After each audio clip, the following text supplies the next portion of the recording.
أعوذ بالله من الشيطان الرجيم بسم الله الرحمن الرحيم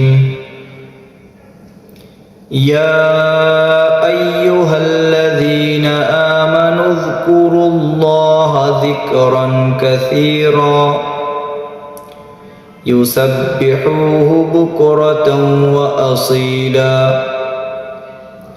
আল্লাহ পাক রব্বুল আলামিন কোরআনে ইরশাদ করিয়াছেন,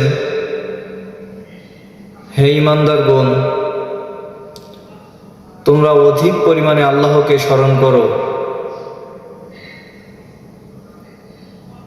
এবং সকাল সন্ধ্যা আল্লাহর তাসবিহ পাঠ করো। কোরআনে আল্লাহ পাক রব্বুল আলামিন আরো বলেছেন, ফাযকুরুনি আযকুরকুম, সুতরাং তোমরা আমাকে স্মরণ করো, আমিও তোমাদেরকে স্মরণ করব।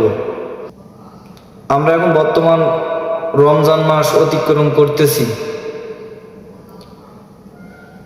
তাই রোজা রেখে অহেতুক কথাবার্তা না বলে আমাদের উচিত সর্বদা আল্লাহর জিকির করা। নিয়মিত আল্লাহর জিকির করলে অন্তর শুদ্ধ হয় এবং ঈমান দৃঢ় হয়।